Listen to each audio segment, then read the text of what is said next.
1 KG পুৰাকল চিপছৰ order আছিল। সেইকাৰণে ভাবিলোঁ বনাইছোঁৱে যেতিয়া আপোনালোকৰ আগত শ্বেয়াৰ কৰোঁ। একদম মচমচীয়া, কি ধৰণে একেবাৰে মচমচীয়া হৈ থাকে বহুত সময়লৈকে, কেইবাদিনলৈকে মানে। সেইকাৰণে আজি ভাবিলোঁ আপোনালোকৰ আগত শ্বেয়াৰ কৰোঁ। আপোনালোকেও এই ধৰণে বনাই পেলাই ব্যৱসায় কৰিব পাৰিব, লগতে ঘৰতো খাব পাৰিব। তেনেহ'লে ব'লকচোন আজি মোৰ ভিডিঅ'টোৰ মাজলৈ। নমস্কাৰ বন্ধু বান্ধৱীসকল, মই পিংকি আপোনালোক সকলোকে পুনৰবাৰ স্বাগতম জনাইছোঁ আমাৰ চেনেলৰ নতুন এটা ভিডিঅ'ৰ মাজলৈ। আশা কৰোঁ আপোনালোক বহুত বেছি ভালে আছে। ভিডিঅ'টোৰ আৰম্ভণিতে আপোনালোকে দেখিলে মই আজি বনাম বুলি ভাবিছোঁ পুৰাকলৰ চিপছ। যিহেতু মই এইখিনি অৰ্ডাৰ লৈ থাকোঁ, আপোনালোকে নিশ্চয় জানেই, বহুতে মোৰ ভিডিঅ' চাইছে। ফেচবুক পেজত দিয়ে থওঁ, নাম্বাৰো দি থওঁ, আৰু লগতে এইখিনি কেনেধৰণে পেকিং কৰোঁ বা কি কৰোঁ সেইখিনি ভিডিঅ' মই দি থওঁ। আৰু আপোনালোকে যদিহে অৰ্ডাৰ কৰিব বিচাৰে তেতিয়াহ'লে ফেচবুক পেজলৈ গ'লেই হ'ল, আৰু ইউটিউবৰ নামতে আছে ফেচবুক পেজটো। এতিয়া মই এয়া পুৰাকল মই লৈছোঁ 1 কেজি হিচাপত, আৰু 1 কেজি যিহেতু বিচাৰিছিলে সেইকাৰণে মই পুৰাকল কমেও 4-5টামান লৈ ল'ম। আৰু তাৰপিছত যিহেতু ঘৰত বনালেতো ঘৰত ল'ৰা ছোৱালীয়ে খাবই, সেইকাৰণে এতিয়া মই পুৰাকলটো মানে আপোনালোকে যদিহে পুৰাকলটো কেইবাদিনলৈও মচমচীয়া হোৱাটো বিচাৰে তেতিয়াহ'লে পুৰাকলটো কিন্তু কুমলীয়াটো ল'লে নহ'ব, বুঢ়াটো ল'ব লাগিব। বুঢ়াটো ল'লে খুব ধুনীয়াকৈ মচমচীয়া হৈ থাকে। এতিয়া পুৰাকলকেইটা মই সেই আশীৰ পৰা আঁতৰাই এতিয়া মই পানী দি দিছোঁ। মানে এই পুৰাকলটো মচমচীয়া হৈ থাকিবৰ কাৰণে অকণমানো পানী লাগিব নোৱাৰিব, কাৰণ মই এতিয়া পুৰাকলটো দেখিছেনে বাকলিৰ সৈতে এনেকৈ ধুই লৈছোঁ। ধোৱাৰ পাছত এতিয়া মই এখন কাপোৰেৰে খুব ধুনীয়াকৈ পানীটো একদম অকণমানো পানী নথকাকৈ এয়া মোহাৰি ল'লোঁ, দেখিছেনে? মোহাৰি লৈ পেলাই এতিয়া এখন কাঁহীত সেইধৰণে থৈ লৈছোঁ। আপোনালোকে এইকেইটা টিপছ যদি ফ'ল' কৰে কেতিয়াও পুৰাকলৰ চিপছবোৰ পিছত ভজাৰ পিছতো সেমেকি নাযায়। আৰু দুটামান টিপছ আছে, সেই টিপছ দুটামান ফ'ল' কৰিলে পুৰাকলৰ চিপছটো খুব ধুনীয়া হয়। আপোনালোকে ভিডিঅ'টো স্কিপ নকৰাকৈ চাই যাব, তেতিয়া আপোনালোকে পুৰাকলৰ চিপছটো খুব ধুনীয়াকৈ মচমচীয়াকৈ কেইবাদিনো ৰাখিব পাৰিব। আৰু এতিয়া এয়া মই আকৌ এটা ধুই লৈছোঁ ধুনীয়াকৈ। ধুই লোৱাৰ পাছত এতিয়া আকৌ কাপোৰ এখনে এয়া মোহাৰি পেলাই গোটেই পুৰাকলটোৰ গাত যাতে অকণমানো পানী নাথাকে সেইধৰণে মই মোহাৰি ল'ম। মই যিখিনি বস্তুৰ ব্যৱসায় কৰোঁ সেই সকলোখিনি আপোনালোকক অকণমানো ছিক্ৰেট টিপছ নৰখাকৈ আপোনালোকক দেখাই দিওঁ, যাতে মই যেনেকৈ এটা ব্যৱসায় কৰি পেলাই এগৰাকী মহিলা স্বাৱলম্বী হ'ব পাৰিছোঁ, তেনেধৰণে 10গৰাকী বা 100গৰাকী মহিলাও সেইধৰণে স্বাৱলম্বী হ'ব পাৰিব বুলি মই এই টিপছবোৰ কোনো ছিক্ৰেট নৰখাকৈ দি দিওঁ। আপোনালোকে বহুতে মোৰ ভিডিঅ' চাই পেলাই স্বাৱলম্বী হৈছে, মোক মানে ফোন কৰিও কয় বা মেছেজ কৰিও কয়। মোৰ বহুত বেছি ভাল লাগে, সেইকাৰণে মই এই ধৰণে দেখাওঁ। আজি যিহেতু মোৰ 1 কেজি চিপছৰ অৰ্ডাৰ আহিছিলে পুৰাকলৰ, সেইকাৰণে ভাবিলোঁ আপোনালোকৰ আগতো শ্বেয়াৰ কৰি দিওঁ। আপোনালোকে এই ধৰণে বনাই পেলাই নিজে ব্যৱসায়ো কৰিব পাৰিব, লগতে ঘৰতো বা খাওঁ বুলি ক'লে এই ধৰণে বনাই পেলাই খাব পাৰিব। এতিয়া মই পুৰাকলকেইটাৰ পৰা গোটেই ধুনীয়াকৈ পানীখিনি এয়া দিছে ন মোহাৰি লোৱাৰ পাছত এতিয়া বাকলিবোৰ এই ধৰণে মই গুচাই লৈছোঁ। বাকলিবোৰ গুচাওঁতে এটা কথা মন কৰিব, যাতে ইয়াত অকণমানো বাকলিৰ মানে নীলা অংশ ইমান বেছি নাথাকে। আৰু মোৰ অলপ আছে যদিও মানে বহুত বেছিটো আঁতৰাব নোৱাৰি, কিন্তু বহুত বেছি নাৰাখিব। মই যেনেকৈ ৰাখিছোঁ তেনেধৰণে ৰাখিব, বহুত বেছিকৈ ৰাখিলে মানে ডাঠ হৈ থাকে। সেইকাৰণে এতিয়া মই এটা বাতিত নিমখ এচামুচ লৈছোঁ, লগতে অকণমান জলকীয়া গুড়ি লৈছোঁ, আৰু ইয়াত অকণমান পানী দি পেলাই নিমখখিনি আৰু জলকীয়া গুড়িখিনি পানীৰ লগত মিলি যোৱাকৈ এয়া মই লৰাই লৈছোঁ। এইটো মই পিছত ব্যৱহাৰ কৰিম, আপোনালোকে নিশ্চয় দেখিবই। কেৰাহীখন গৰম হোৱা মানে মই এইখিনি কৰি ল'লোঁ। তাৰপিছত কেৰাহীখন গৰম হ'লত মই এতিয়া ৰিফাইন তেল ব্যৱহাৰ কৰিছোঁ। এয়া মই ইঞ্জিনৰ ৰাইচ ব্ৰেণ্ড অইল ব্যৱহাৰ কৰিছোঁ। আৰু এয়া মই তেলখিনি দিয়াৰ পাছত এতিয়া গৰম হ'বলৈ দিছোঁ। গৰম হওঁতেই মই এতিয়া এই পুৰাকল এটা লৈছোঁ। পুৰাকলটো লৈ পেলাই মই এখন এয়া ৰুকনি লৈছোঁ, দিছেনে? ৰুকনিৰ উল্টা ছাইডটো লৈছোঁ। উল্টা ছাইডটোত মানে কি হয়, ডিজাইনটো থাকে। যদিহে আপোনালোকে ডিজাইনটো নকৰোঁ বুলি ভাবে তেতিয়াহ'লে সেই এইফালেও এটা পাৰ্ট আছে যিটো ডিজাইন কৰোঁ বুলি ভাবে, তেতিয়াহ'লে আপোনালোকে উল্টাকৈ লৈ পেলাই এনেকৈ মাৰিব। আৰু মাৰোঁতে এটা কথা লক্ষ্য ৰাখিব, কলটো মাৰি থাকোঁতে আপোনালোকে যাতে হাতখন নৰখে, তেতিয়াহে খুব ধুনীয়াকৈ পাতলকৈ একেটা ডিৰেকশ্যনতে পৰিব। যদিহে আপোনালোকে ৰখি মাৰে তেতিয়াহ'লে ডাঠ হৈ যাব, পিছত কিন্তু কলৰ পিচবিলাক মানে মচমচীয়া নহ'ব। যিমান বেছি ডাঠ হ'ব সিমানেই আপোনালোকৰ সেমেকি গুচি যাব। একেটা ডিৰেকশ্যনতে যদি আপোনালোকে মাৰি থাকে তেতিয়া কলৰ পিচবোৰ একদম সমান মানে চাইজৰ হ'ব, আৰু পাতল হ'ব, ডাঠ নহয়। সেইটো কাৰণে সেইটোৰ প্ৰতি লক্ষ্য ৰাখিব লাগিব। এতিয়া এখন চালনী লৈছোঁ, তাৰ ওপৰতে এখন বগা কাগজ লৈ লৈছোঁ, যিহেতু সেইখিনি ভাজি পেলাই মই ইয়াতে দিম। আৰু এতিয়া তেলখিনি গৰম হৈছেনে, অকণমান পুৰাকল অকণমান পেলাই চাইছোঁ যে এতিয়া পুৰাকল অকণমান পেলাই দিয়াৰ পাছত ওপৰলৈ সেয়া উঠি আহিছে, দিছেনে? এতিয়া তেলখিনি সম্পূৰ্ণৰূপে গৰম হৈ গ'ল। আচলতে তেলখিনি সম্পূৰ্ণৰূপে গৰম হৈ যাব লাগিব, তেতিয়াহে কিন্তু পুৰাকলৰ এই মানে স্লাইচবোৰ দিব। নহ'লে কিন্তু যদিহে আপোনালোকৰ তেলখিনি গৰম নহয় স্লাইচবোৰ দিওঁতে তেতিয়াহ'লে কিন্তু স্লাইচবোৰ সেমেকি যাব। সেইকাৰণে সম্পূৰ্ণৰূপে তেলখিনি গৰমাই ল'ব।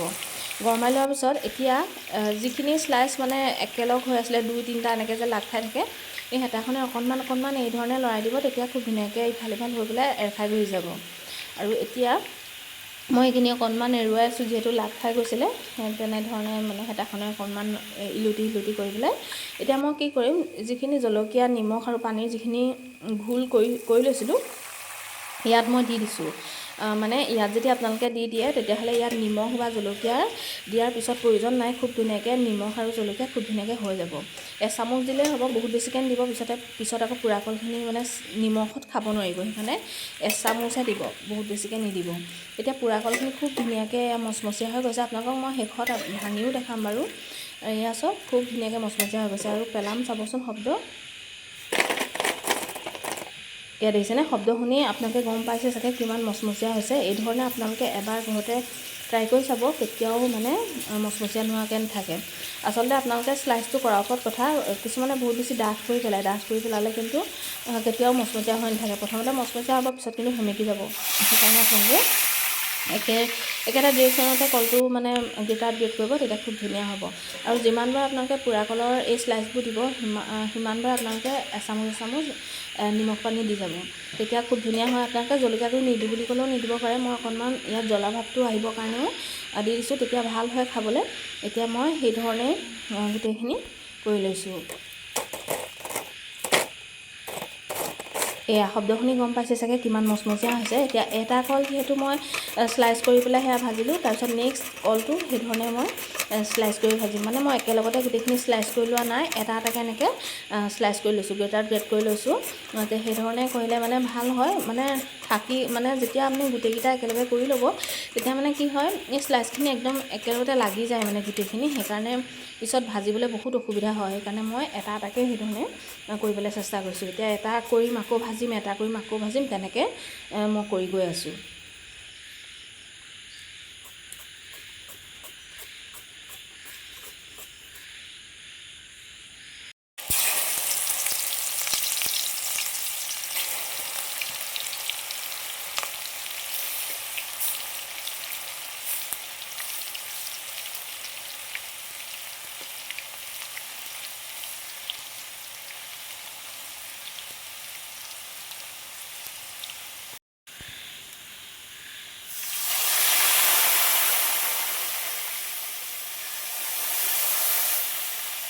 কলৰ পিচখিনি অলপ সৰহ আছিলে কাৰণে মই 1.5 চামুচ নিমখ পানী ব্যৱহাৰ কৰিলোঁ। যদিহে কম থাকে কিন্তু এচামুচ ব্যৱহাৰ কৰিলেই হ'ব।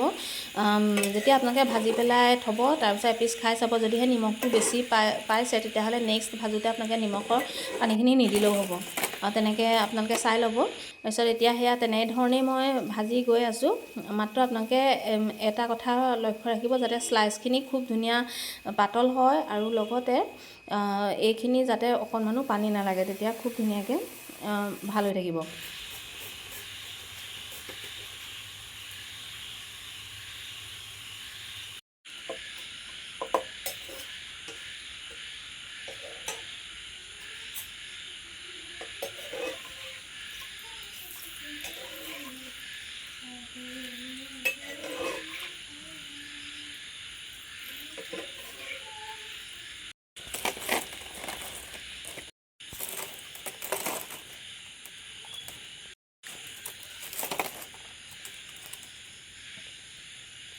এইফালে মচমচীয়া পোৰা কলৰ চিপছ আমাৰ ৰেডি হৈ গ'ল। আপোনালোকক মই দেখালোঁ গোটেইখিনি। এয়া হৈছে 1 কেজিতকৈ অকণমান বেছি হৈছিলে, বহুত বেছি নহয়। মই 5টা পোৰা কল লৈছিলোঁ আৰু এপিচ মই আপোনালোকক ভাঙি দেখাই দিছোঁ।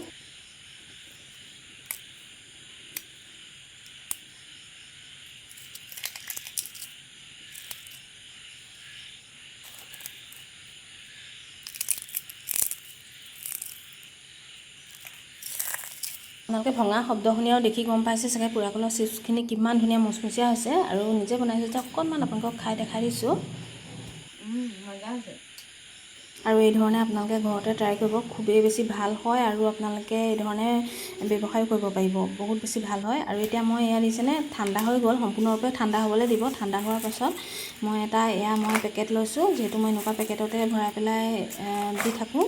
এনেকুৱা এটা 1 কেজি চাইজৰ পেকেট লৈছোঁ। পেকেট লোৱাৰ পাছত এতিয়া মই খুব ধুনীয়াকৈ ইয়াতে মই ভৰাই ল'ম।